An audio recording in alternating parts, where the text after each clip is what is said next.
Parrot TV, the voice Got of it. humanity.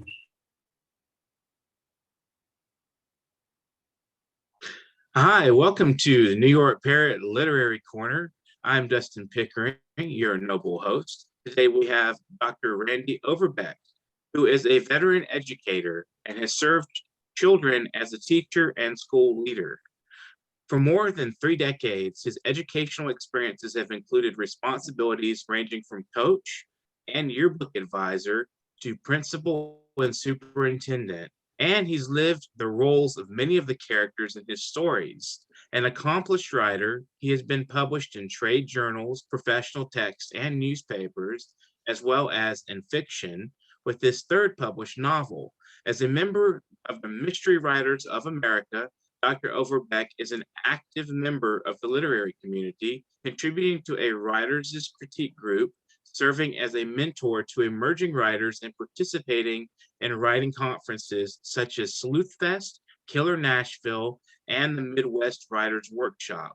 When he's not writing or researching his next exciting novel or sharing his presentation, Things That Go Bump in the Night, he's spending time with his incredible family of wife, 3 children and their spouses, and 7 wonderful grandchildren.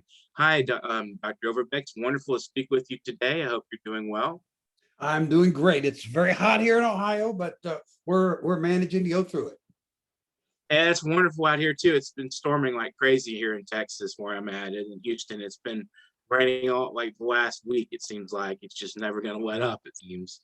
But it's great to speak with you about your work, and I hope to learn some things about the creative process in the interview. So, let's just go ahead and get started here.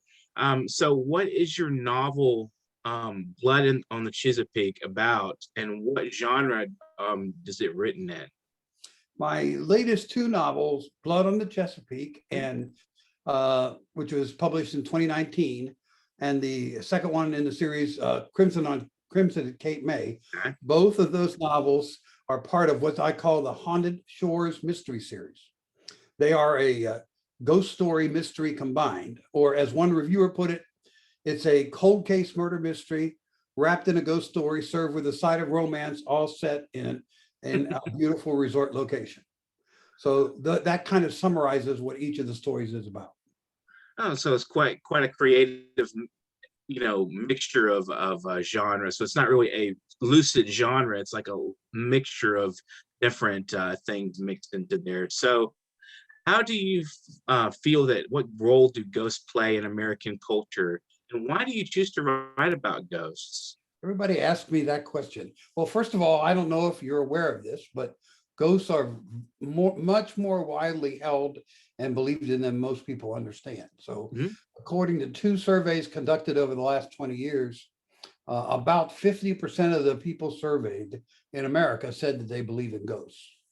So there's a large percentage of the population who feel this is a very real part of life. And I thought it was a nice advert. I actually ended up going down this route of choosing a ghost when I was at one of the writing conferences you mentioned, the Midwest Writing Conference, which is held in a small town in Indiana. It's a great writing conference, and they had a ghost hunting group. I would say a business, but they don't really do it for business. This is an avocation. And this, I don't know if you're aware of this or not, there are literally scores of these organizations who will come to any place that people call and ask them, and to check to see if a house, if a hotel, if a graveyard is actually haunted. And I heard this a gentleman speak at this conference, and he was absolutely fascinating. And some of the research he shared from their rather modest efforts in Indiana just kind of bowled me over. So I decided to at least look into the issue about ghosts and how that might work in terms of adding another layer of interest to a mystery. That's kind of how it got sandwiched. So do you explore social themes in your novels as well? And did those themes intersect with the plot of the books at all? Yeah, each novel explores a pressing social issue. Now, first of all, the novels all take place 20 years ago. The first novel, Crimson on Cape May, takes place in 1998. Mhm. The second novel, or Blood on Chesapeake, is 1998. Crimson takes place in 1999. So even though they are distant from us in terms of time, the issues that the characters are wrestling with are really the same issues that press us today. Mhm.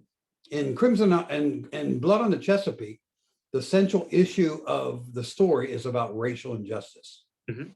So I'm not a native of the Chesapeake area. My wife and I have vacationed there many times. I'm not sure if you've been there. It's an absolutely gorgeous place. It's one of the undiscovered gems in the United States. But it has kind of a dual personality. On the one hand, it's very New England-like, with lots of ties to shipping and whaling and fishing and all that kind of stuff that you think of when you think of New England. But this particular area sided with the South during the Civil War. And there are still, even today, remnants of that Confederacy legacy in that area. You don't have to drive more than 10 miles on the Eastern Shore to see a Confederate flag. And when I was there and learned about this dichotomy, I thought, what a perfect place to set a story about racial injustice. Mhm. And so the murder mystery that I selected to explore there is about a lynching, which most people don't know this, but that particular area had 2 lynchings just down the shore from where I set mine about 20 years earlier. And I thought it was an apt metaphor for all the racial injustice issues that we were going through. And it fits that locale perfectly, because Mhm. people who have lived there have said, boy, you captured exactly what the state of life is where we live. On the one hand, we're very cosmopolitan and very New England. On the other hand, we're very redneck and very Southern. So that conflict comes out in the story. And I kind of like, I work for that. For each one of my stories, I've tried to find an issue that fits that particular area. So you consciously chose Chesapeake as the central focus of the plot, as it was sort of dichotomous in a way, and obviously that leads to a lot of great plot twists. Right. And Daryl's able to meet people on both sides of that divide in his experiences in this small town in Maryland. Interesting. Do you think that maybe that, I mean, obviously that kind of represents the United States as a whole too. Right now we're very divided on the kind of rural and the urban mix or cosmopolitan mix of people. I mean, Houston, we have some of the same stuff, so it's interesting. I think maybe that, I mean, it's interesting in New England, a lot of people kind of romanticize that New England is a kind of a place of progress, and everyone find those racist lynchings there is kind of some of the image I've heard from people. But obviously that racism is omnipresent. It can be anywhere. So it's interesting you chose this theme as a part of a ghost story. So what is the ghost? I mean, how does the ghost factor into the plot of the book? Well, in the story, our hero Daryl is a teacher. Okay. As you said in my introduction, all of my stories feature teachers, well, actually the educators at different levels as the primary characters in the story. And he has had a bad breakup where he lives in Michigan, so he's looking for a new job and finds this in this small town in Maryland. What we learned very early on in the story is that Daryl is a reluctant sensitive. A sensitive is an individual with psychic ability